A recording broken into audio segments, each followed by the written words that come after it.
بسم الله الحمد لله والصلاة والسلام على رسول الله صلى الله عليه وسلم. اللهم علمنا وانفعنا وانفعنا بما علمتنا وزدنا علما. Hope everyone's good, inshallah. Barakallahu feekum. We're continuing with the women around the Prophet sallallahu alayhi wasallam. And now, we were left on Ammarah, I think, right? No, no. So we know that Ammarah, yani she was, mashallah, amazing woman.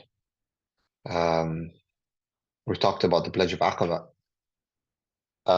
You know that the Pledge of Aqaba, it happened twice, right? There was the first one, and then there was the second one. The first one was Bay'at al-Nisa, as we said. And this is where it was called Bay'at al-Nisa. There was no women, though. But it was called that because there was no fighting.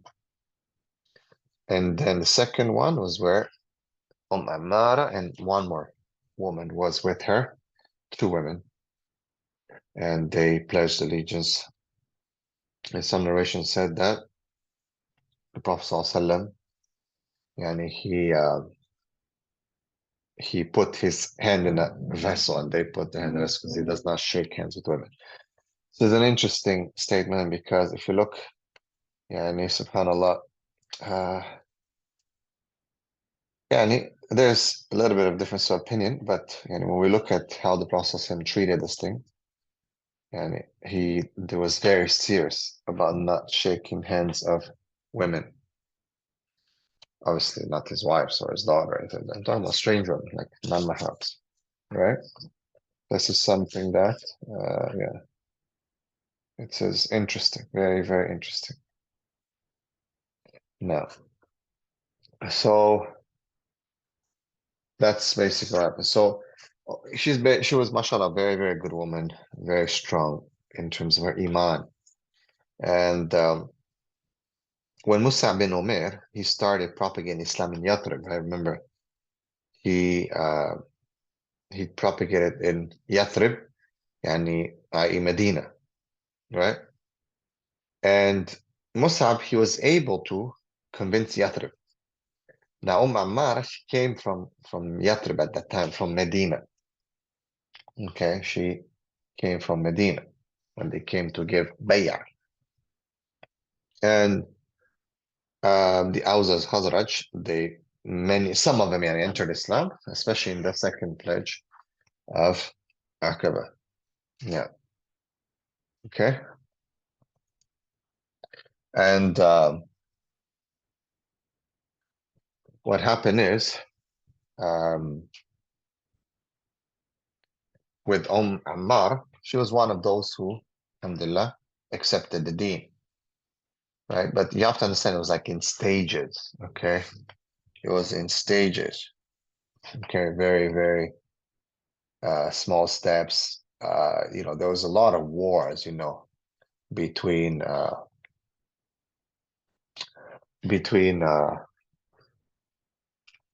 Aus and Khazraj. Like it was a racist, even though they are cousins, there was a lot of issues, a lot of jahiliyyah, a lot of partisanship. And the Prophet was struggling with this for a long, long, long time. Okay. Now, so subhanAllah, this is kind of how the Islam came, and it was one person, Mus'ab bin Umair, giving da'wah. The Prophet told him, go back, give da'wah. I mentioned one person. Sometimes you say, I don't want to do da'wah, I cannot do da'wah. One person can make a difference. The Prophet asked Mus'ab, how was Medina when you left it? He said, I left it while there were no house in which the name of Muhammad was not being mentioned. It is either members of the house that all embrace Islam, or they're busy talking about this pure new religion. Muhammad was the topic of their meetings, gatherings, and conversations. So, Ammarah, she was filled with Iman, and she went to travel to Mecca to do the Pledge of Aqaba. And meeting the Prophet ﷺ is probably one of the greatest goals. Imagine, just even for the Sahaba, imagine like um, for us, for example, imagine meeting the Prophet ﷺ. Imagine having lived in that time and you are meeting a prophet of God. Like sometimes we look at these things only like, okay, it's a story. But you're talking about, a prophet of Allah subhanahu wa ta'ala, prophet of God. Would have been certainly like that. And just, I don't know, I cannot even describe what kind of experience it would have been. This is a person received revelation from the creator. You know what I mean? So, now, so meeting with the Prophet ﷺ was the greatest goal and the highest love for Allah subhanahu wa ta'ala. And that's what and the most important thing was, not something else. Sadly, today, a lot of men and women are focused on everything else except, Allah subhanahu wa ta'ala, sadly. So, yeah, I mean, this is kind of how it is. May Allah help us. So, yeah, let's go down. These Sahabas were willing to give their life for the Prophet ﷺ. Yeah. They're willing to sacrifice everything. That's where, Al-Abbas, and it was with the Prophet ﷺ, his uncle, and he was asking the people, are you willing to sacrifice? And he's not even Muslim at that time yet, right? Al-Abbas was with the Prophet ﷺ, and he is not even Muslim, So it's amazing. It's amazing to see how this man who's not even Muslim is defending his nephew. And the beautiful statements that you would say, are you ready to defend him to death? Right? Now. So she was, mashallah, one of the great sahabiyat. And again, even though they're women and they are not warriors, they are not sahabas, like men, fighters, jihad, this, that, right? Always Abu Bakr, Omar, Uthman, what you hear, right? But then these women mark their name in the history of Islam, in the history of the world, right? These sahabiyat that we know their name, they mark their name in the history of, the ummah. And yeah, this is subhanallah. This is amazing. Imagine, right? Imagine your name being written in the history of the ummah. Ya Allah, what a beautiful, beautiful statement, right? Imagine Allah will say, Ahmed. Ahmed's name is in the history on the day of judgment.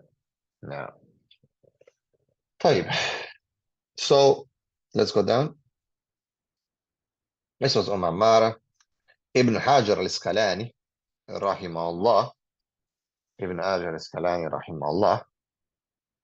He basically says that Umm Ammarah witnessed the pledge of Aqaba and pledged allegiance. She participated in the Battle of Uhud, Hudaybiyah, and Khaybar, and participated in Umratul Qada, and the last Umrah. And she also witnessed the conquest of Mecca and Hunayn and Yamam. Now, she didn't fight. She witnessed it, participated in helping, and so on. And in some cases, she did engage, but this is again not the default of women, because women will use like examples like her to say khalas, this is allowed now for women. But the Prophet have never made it as a general thing. Okay, this is one exception. This was her shakhsiyah, her personality. And the Prophet ﷺ did not encourage or tell or accept women to have their own army or their own. Yeah. So let's go down. Yeah.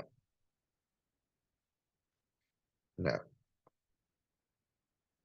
So in the Battle of Uhud, okay.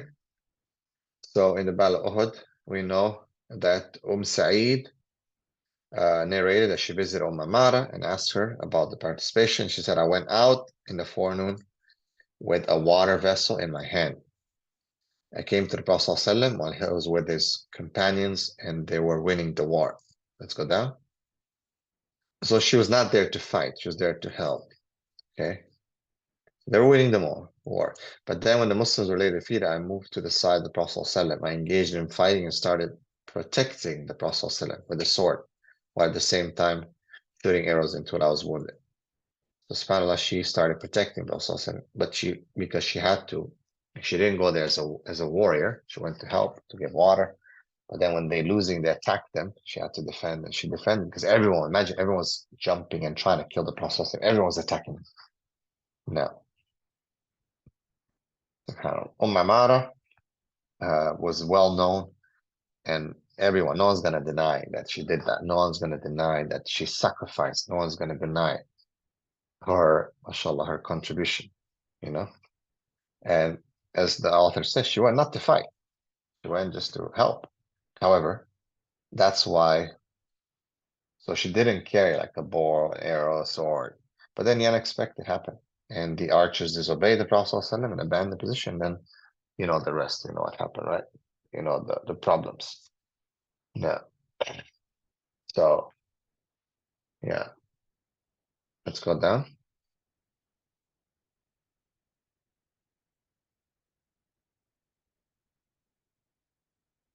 Yeah, it's basically just going through what happened. Okay. So she shifted from like a female nature to a more zealous, strong masculine nature and defend the Prophet ﷺ. She took whatever probably sword she could and a bow and just, if she wasn't there, would have been Allah. Allah subhanahu wa ta'ala brought her there for that reason, subhanahu to make a point. Allahu alam, right? No. Let's go down. It's okay, we can move on. And she sacrificed, like she actually risked her life. Okay, she actually risked her life, and they injured her. They could have killed her. This is a woman, right? More brave than most men today.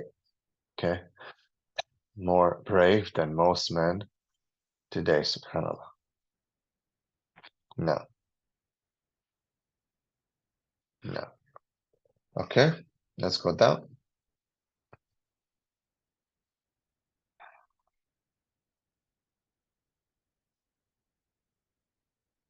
Yeah, and the Prophet ﷺ, subhanallah, uh, he was making dua for everyone who helped the the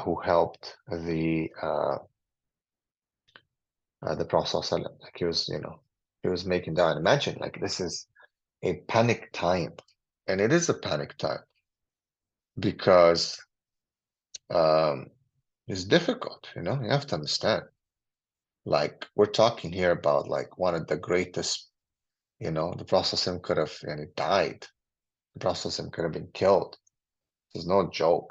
This is nothing like where you can joke with this. But alhamdulillah, she was there, alhamdulillah, and she wanted martyrdom. Like these people didn't care for their life. Question is to us: how much do we value our life over the life of the Prophet? Wait a second, the Prophet is dead, yeah, but his honor is not dead, and these kuffar are attacking his honor every single day. They're disrespecting the Prophet, disrespecting Islam. What are we doing in dawah? That's my question always to all of you.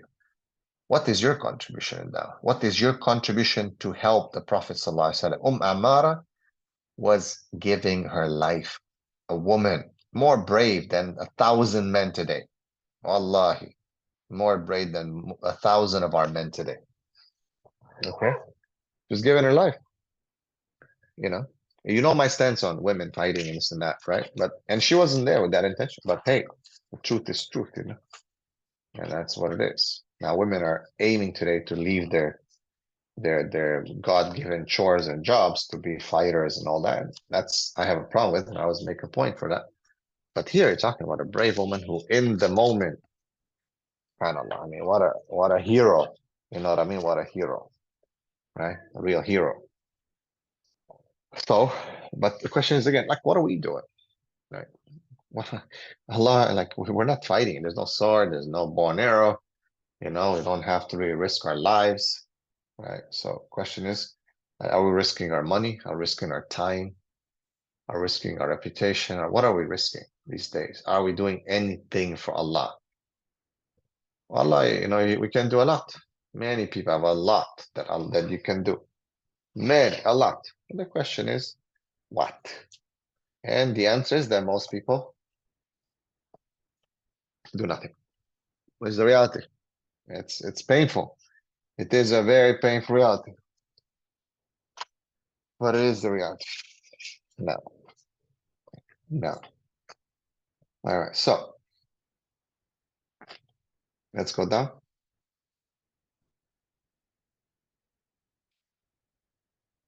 Umar Khattab says, narrates from the Prophet ﷺ, and whenever I turn left, right, on the Battle of Uhud, I saw her, Ammarah, fighting in my defense.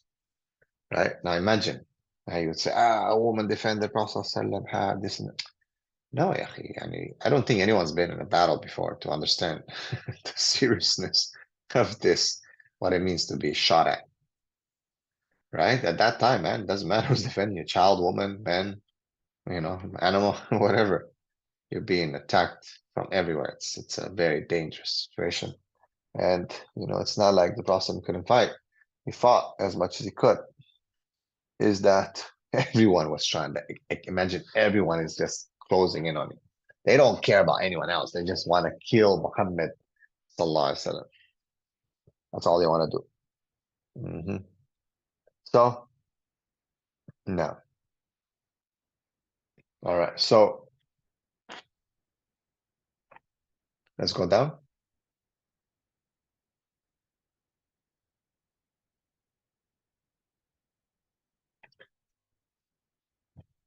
Let's go all the way down.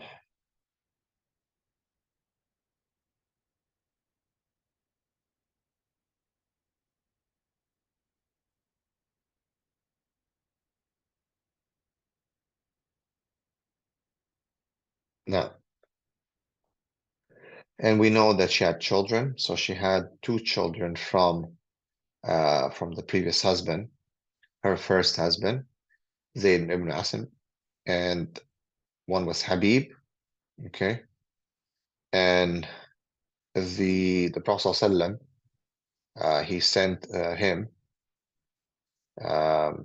two envoys to Musaylim al-Kadhab. You remember Musaylim al-Kadhab? He was the one who claimed prophethood, and the Prophet ﷺ sent him, and he was the younger of two sons. Okay, handsome, gentle, very good one, strong man, mashallah. And when he delivered a message, and Musaylim asked him, "Do you believe that Muhammad is the messenger of Allah?" He answered, "For sure." Musaylim then he said, "Do you believe that I am the messenger of Allah?"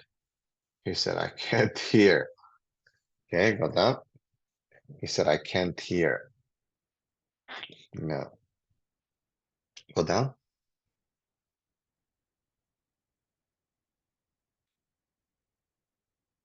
Just move down a bit. Yeah.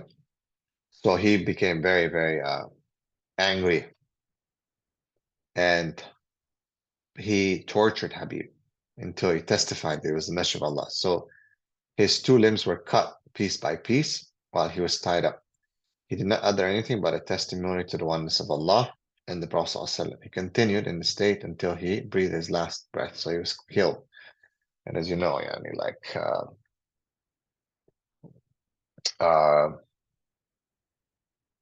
this is like a declaration of war. It's a declaration of war.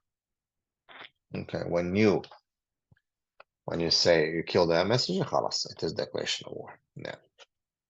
Okay. Yeah. Imagine now Ammarah, she was the mother, how difficult and what she felt, and how, subhanAllah, only a mother knows this. Now, so the Prophet ﷺ, came to console her, and she had obviously also, she was she had a wound in her neck. Okay, so there's so many calamities, but all she had is sabr.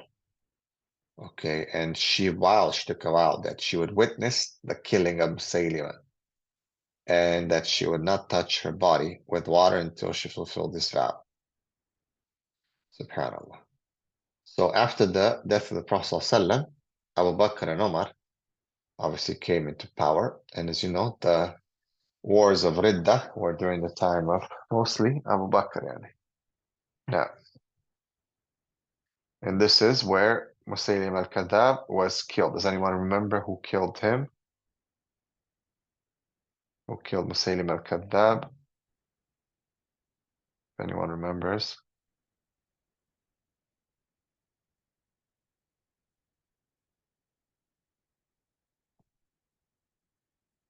I don't know if anyone remembers, but it was al-Wahshi. Wahshi. Same one who killed Hamza. Radiallahu anhu.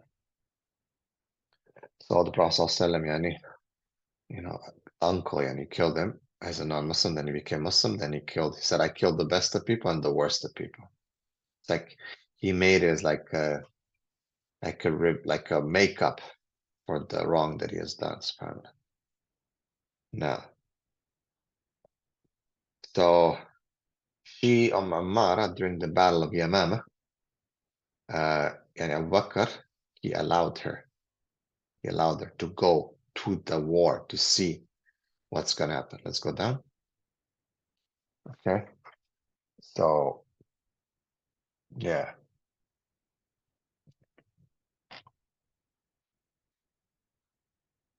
And obviously, we know what happened, and she was very tired. I mentioned that she is fulfilling a battle. Okay. So she saw that, and Ammarah, and he saw that, and obviously they fulfilled their vow to see the death of Musaylim al-Kadhab, the liar, the one who claimed prophet. Now let's go down.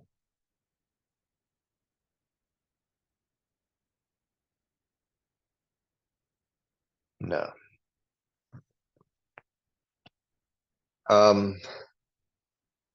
Says that she was actually, it says that she fought. Now, again, we go back to her taking permission from Abu Bakr. Again, that's not the default, right? And her arm was cut off in the fight, right? And she was injured in the neck, and still, and she went through.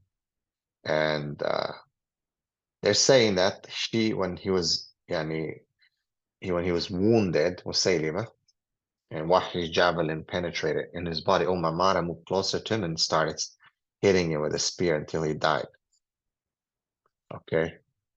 Allah Alim, there's different narrations about who killed uh, Musaylima, but it is clear that Wahshi was any one of them that, obviously he's the one who actually killed. Wallahu Alam. But Umm Ammarah fulfilled her duty and what she wanted to do. Okay. Now let's go down.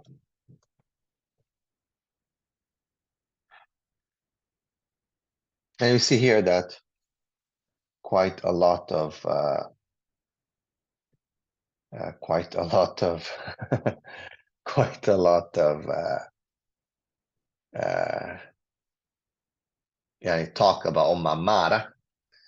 She's one of the very interesting characters, and a lot of, as I said, people use her example to justify women being in the army. I believe it's totally refutable, and it is not permissible for women to just join and have this kind of uh, army units and so on. The Prophet didn't allow it. He allowed in certain cases, but it's not like how we see it today. And sadly, women are put in danger. And there's actually some studies that I'm trying to read that when there's a female unit and they're in war, because men have a natural instinct to protect women, the men actually get distracted and they try to save the women or protect them, and actually weakens the army. It's something that it seems has been studied, Wallahu alam, but quite interesting to look at. Yeah, no.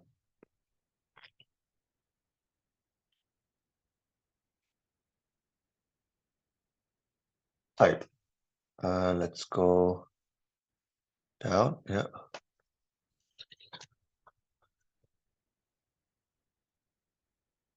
Yeah, let's just go down, please.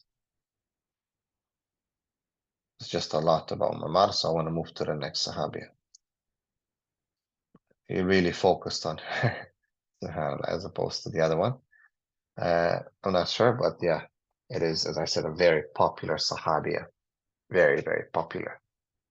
Now, طيب. رفيدة الأسلمية رضي الله عنها. يعني, there are some who are not widely popular until we kind of understand. So how many people had heard about Rufayda? Right? Yani, not many. And a lot of times their fame is due to a single incident. So Rufayda, she was yani, even though a small, short period of time, but she became one of the women around the Prophet Sahabiya. Let's go down. And she and Rufayda was during the Battle of the Trench, actually, the first mention of her. And Mu'adh was struck with a spear in his medial arm. It was a big wound. And the Prophet ﷺ, he said, let him stay in Rufayda's tent until, in the mosque until I return soon. Now, so the Prophet ﷺ yani, told Mu'adh to stay with Rufayda in Rufayda's tent. Let's go down. So Rufayda was known as her tent was also known. The place of the tent also, right? It was in the masjid.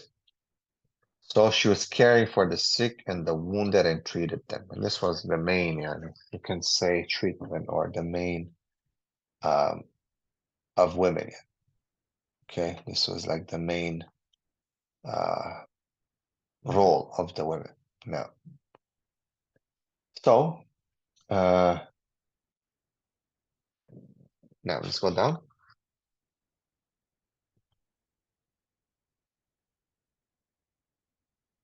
Now,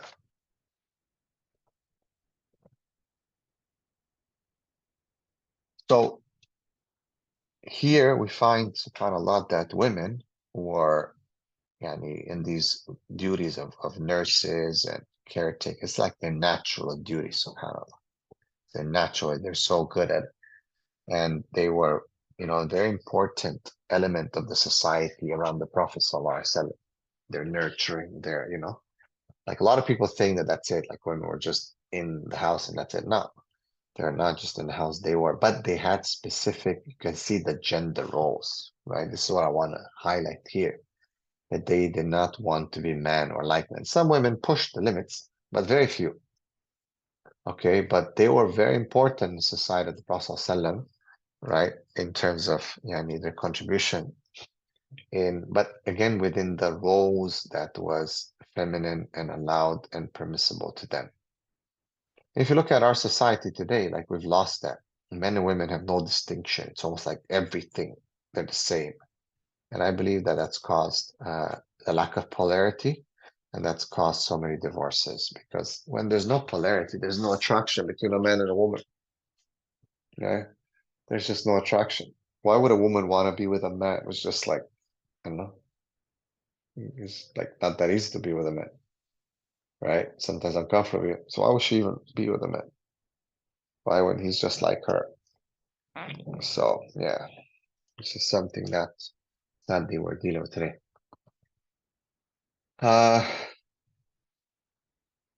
Let's go down. So this is kind of what we knew about her, but let's see if there's more incidents. To be honest, she's new to me as well. Now, but the author says that, and he was really impressed with Rufayda, and that, and she was one of the best. And let's go down. I don't know. You guys can also think like how many times did you hear her name? I didn't hear it many times, to be honest. Right? But she was, again, her main thing was dressing the wounds, food, helping, taking care. Right? She was not some like, I don't know, rich, wealthy, famous, this, that. She was just doing her job with ihsan. And she, again, put her name in the pages of history. Let's go down.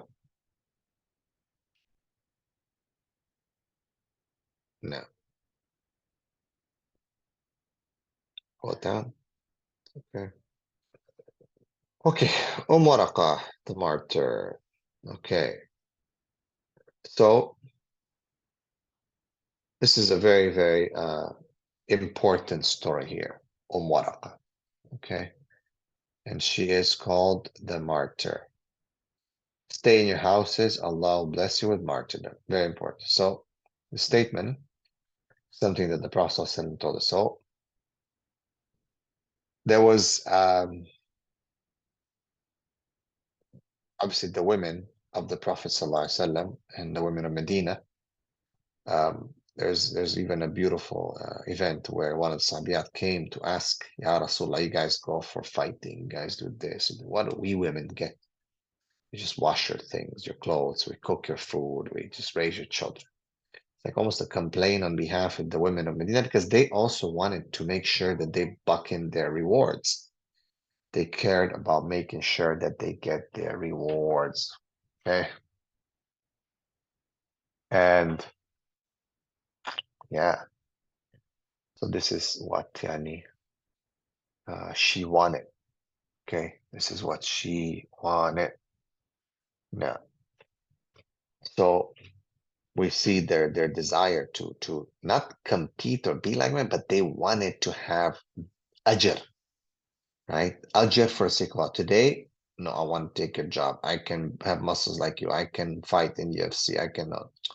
The Sahabiyat wanted ajr from Allah subhanahu wa ta'ala. That's what they wanted. Ajr. You know what I mean? So very, very different. Now, let's go down. So, Ammarah, she was Ansari and very strong lineage, and she was wealthy. And she devoted her attention to the Quran, memorizing it and following its teaching. Okay, that was her main concern. Now, when the Prophet ﷺ, move down, called upon the Muslims to basically go down. Okay. So when they called upon Muslims to go for war, okay, she wanted to go with the Prophet ﷺ. This is during the Battle of Badr. And the Prophet ﷺ, she said, oh, Messenger of Allah, this is very important. Allow me to go out with you. That I can nurse the sick and take care of people, right? Allah will bless me with martyrdom. They say, Allah, oh Muhammad ﷺ, let me go, give me a sword so I can fight. Prophet ﷺ said, stay in your house. Allah will bless you with martyrdom. Allah Akbar. From that day onwards, she was called the martyr. Ammarah was in fact influenced by the concept. Go down. By the concept of martyrdom. Okay. Just go up a bit for a second. Right there. Okay. Perfect. So she was influenced by, like, she really, like today it's like, oh my God, Shaheed, Shaheed. Like, but if you don't, like, if people don't think, okay, Shaheed what? Shaheed, Shaheed, Shaheed, right? So, Allah subhanahu wa ta'ala says in the Quran, إِنَّ اللَّهَ اشْتَرَى مِنَ الْمُؤْمِنِينَ أَنفُسَهُمْ وَأَمْوَالَهُمْ بِأَنَّ لَهُمُ الْجَنَّةِ. Indeed, Allah subhanahu wa ta'ala, He purchases from the believer their own souls, their lives, and their money in return for what? For Jannah. Move down. So Allah subhanahu wa ta'ala gives here high value to the shaheed. What is the return of the shaheed? Return upon investment? He invests money and life, and he gets Jannah. إن الله اشترى من المؤمنين أنفسهم وأموالهم بأن لهم الجنة. Now, يقاتلون في سبيلي. الله يقاتلون في سبيل الله فيقتلون ويقتلون. They kill and they're killed. They fight in the path of Allah. They kill and they're killed. Okay. وعدا عليه الحق is في التوراة والإنجيل والقرآن. All three books. This is the wa'ad. This is the promise of haqq. Okay. This is the promise in the three books. Yes, and indeed, if you read the Torah, if you read the Injil, you'll find this. Wallahi, you will. Okay. That this is the promise of Allah subhanahu wa ta'ala. وَمَنْ أَوْفَى بِعَهْدِهِ مِنَ اللَّهِ. And who is more truthful in fulfilling their oath but Allah subhanahu wa ta'ala. And فَاسْتَبْشِرُوا so rejoice. فَاسْتَبْشِرُوا rejoice بِبَيْعِكُمْ with your bay'ah, with your bargain. With your bargain that you have made. Rejoice for giving up your life. This is obviously a taboo thing when you're talking about being a martyr, but it's very applicable. ببايعكم الذي بايعتم به وذلك هو الفوز العظيم. This is the greatest of achievement, supreme achievement. This is Surah to Tawbah. Of course, this is the surah, very important surah.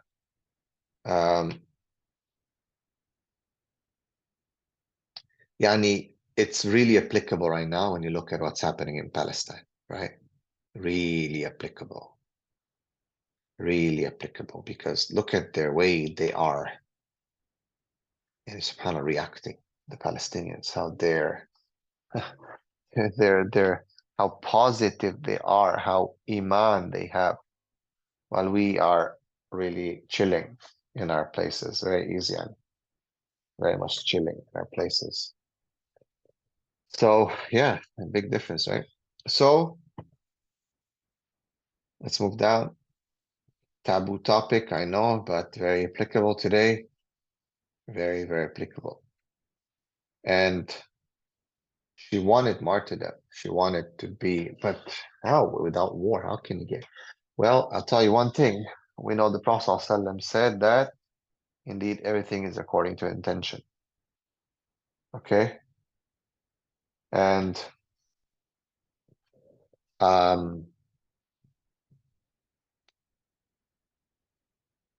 you cannot, there's a hadith that you have to have at least the intention. At least the intention. Okay, you should have the intention for men. Women are not, and it's not wajib on them, basically. Now, very good question. So, sister's saying, the ones who joined, do they need to seek permission? Okay, there's the hadith about the one, فَفِيهِمَا فَجَاهِدْ, about the one who said that he has parents. So that hadith is like, actually it's used by people to turn people away from this. And it's taken out of context. Yeah, that person it was to him, yeah. But how many people had parents and they still went for battle? For him, that person, he was supposed to take care of his parents for whatever reason. But how many have had, you think all the people went to battle with the Prophet and they didn't have parents? No. But for that specific one, the hadith was for that person. For the women, yani, from what I understand, for example, very few joined, okay, who actually went out. And if they did, most likely their husbands were there as well in the battle, or they didn't have husbands, meaning their husbands were martyred or so. So what I understand from Umm Ammarah, for example, that she did not have a husband at that time. Wallah. But yeah, they would have had to, they could have not leave without the husband's approval, and no man would allow his wife unless he is with her, maybe, but they would not allow. And there's been some who have accompanied the husband, and it's clear in the narrations that they did accompany their husbands. Yeah. Okay. I remember there was a question last week as well that I didn't get to answer. So I'm not sure if you guys remember it. if you want to ask it again. But last week someone asked me. Maybe it was with regards to the Shia. I cannot remember the Ashura because I think I was talking about that. Maybe, but I don't remember. Oh, it was about the family of the Prophet ﷺ, I think. But I cannot remember what exactly it was. It was about the family of the Prophet. Anyway, if you guys remember, you can write it. So, yeah, one thing that the author focuses on is her expression, perhaps Allah will bless me with martyrdom. It is a blessing, 100%. 100%. It, the martyrdom is something that it's a blessing. Waraqah stayed in her house and listened to the Prophet. She devoted her time and her script, surahs, to the Quran, reciting, so on, praying to Allah subhanahu wa ta'ala and having piety. Like that's it. She didn't want to be out. Prophet says, stay in your house, Allah will bless you with martyrdom. No. So she was known as the martyr. Let's go down.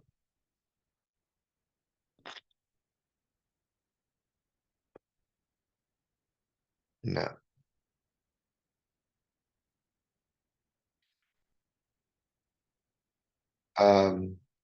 One day she came to the Prophet ﷺ seeking permission to have a caller to prayer in her house, a mu'adhin. He granted her that request and she made a section of her house, praying area, where she led some Muslim women of her family and her female relatives and friends who met her in her house for prayers. So she was very happy. So this is also like permissibility and showing where the women can lead other women in prayer, right? Now let's go down. And it said that she was not married and she didn't have any children, but she was not living alone in her big house. She had a housemaid and a male servant who served her. She treated him like a mother would her children. I'm not sure how old she was. Allahu alam. It'll be interesting to know.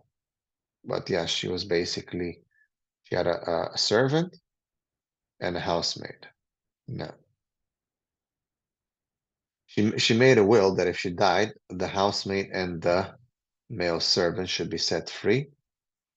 Okay, and here it's a very important point here. Let's go down. Okay.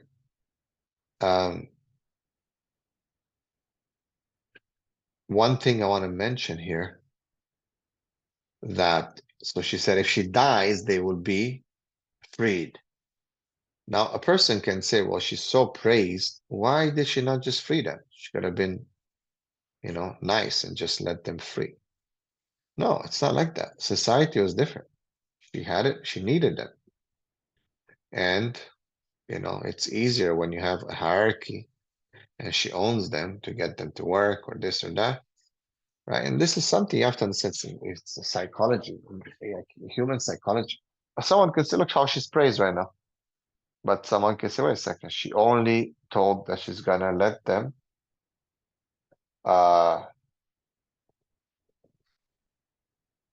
that yani she would free them, right? No, it's not like that. It's kind of like, saying, okay, Muhammad Sallallahu would have emancipated all the slaves. He didn't. He did not emancipate all slaves. But why not? He is Rahmatul Alameen. How come he allowed slaves? He himself had slaves. Yeah, because people don't understand. It's just that we're living in the 21st century and it's like, oh, it's taboo, So people, they think, halas, everyone is, it's like that, emancipated. It's not like that. Society had different rules and different ways that slowly things were being done. Yes, it was a good deal, and it was one of the greatest acts of piety to free slaves. وَمَا أَدْرَاكَ مَا الْعَقَبَةُ فَكُّ رَقَبَةٍ. Right, to free slaves. It's huge. But it didn't just happen, خلاص. Every now person, oh yeah, I'm a good person, I'm going to free all the slaves. No, it's just not happening like that, honestly. No. So, obviously, the Prophet died, Abu Bakr died, Omar. So she was still alive. She was still alive. She's one of the great worshippers. Okay, and one night a caller called, come to martyrdom, oh Umm Ammarah. This is what she was always praying. So she heard this. And the time has come to your appointment with death is here. The earth is confined for you in spite of vastness. What is with Allah is the best. And lastly, you certainly have nearness to Allah and a good place of return. Now, let's go down. And this was the proclamation regarding Waraq. Let's go down. Satan then screamed into the ears of the servant and the maid, telling them, "It has been too long. What are you both waiting for? What are you then waiting for? Come to freedom. It is only Waraqa's last breath that lie between you and your freedom. Come on." So both of them, subhanAllah, look at that, stood up and strangled her to death. Then they wrapped her in a piece of cloth, put her at a side of the house, and fled. Okay, so here you see how Shaitan, subhanAllah, I told you, see, like, it's not a joke, this is like slavery. You think people just wanted to like to be slaves? No, but look what they did. Shaitan played with them. This is no joke. Shaitan played with them and they killed her, even though she treated him like her children, I suppose. Shaitan is Shaitan. So when Omar woke up for Fajr, he observed something. And when he finished the prayer, he told people, Allah, do not hear the recitation of my aunt Waraqah last night. Let's go down. So he then came to the house and saw her. And yeah, they saw that something unpleasant happen and found her wrapped in a piece of cloth. And then they said, Allah and his messenger said the truth. So she was martyred. Okay, she was martyred.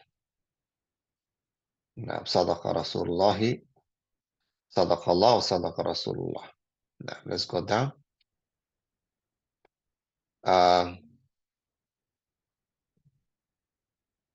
So then he broke the news to the people, and he then commanded it to run away, should be brought to justice. And they were brought because they're not gone too far. They confessed to the crime and they were crucified, subhanAllah. Okay, no joke, right? No joke. Let's go down. Allah subhanahu wa ta'ala says, إنما جزاء الذين يحاربون الله ورسوله ويسعون في الأرض فسادا أن يقتلوا أو يصلبوا أو تقطع أيديهم وأرجلهم من خلاف الآية. That this is the recompense of those who spread mischief in the land. That they should be killed or crucified or their hands cut off from the opposite, and so on. No. So it's a very, a very tough thing. Anyway, we'll stop. Let's go down a bit. Mamara, let's finish and we'll move to Kulthum bin Uqba radiallahu anha. Now, type the question. Oh yeah, who are considered Ahl Bayt? Are all progeny from Rasulullah Ahl Bayt perpetually, or Ali Muhammad? And anyone who's linked to the Prophet from that generation is considered like from the family, from his lineage, from Al-Hassan and Hussein, right? So Fatima married Ali, and from them was Al-Hassan and Hussein, and from their children, basically, those two lineages, okay? Anyone who supposedly, but it's hard, because people claim, but yeah, they're Ali Muhammad. Now, Ahl al-Bayt are specifically just the family of the Prophet sallallahu alaihi wasallam, his family, and this includes his wife, Ya Ahl al-Bayt, right? Allah subhanahu wa ta'ala addresses them as Ahl al-Bayt, actually, as a refutation of the Shias who try to say that it's something different. They quote a hadith of the cloak, when they had this challenge, and who he allowed from his family to come under the cloak or something. This is not correct, actually, the interpretation. Because Allah subhanahu wa ta'ala, when he speaks about Ahl Bayt, when he addresses them, actually, it's speaking about the wives of the Prophet specifically. So the Shias have nothing to stand upon. But the Ahl of Muhammad sallallahu alaihi wasallam, his lineage is basically people who come from Hassan or Hussein. And they're said that Al-Mahdi is going to come from them, right? Al-Mahdi is going to have the name Muhammad, and he will be from Al-Hassan. Most of the scholars said that, Allah alam, but he will be from Al-Hassan's family. And some of them have said it's because he gave up the Khilafah, so Allah will reward him with another Khilafah, basically, to an extent. Now, okay? So that's kind of like how it is. So, no. Any other questions?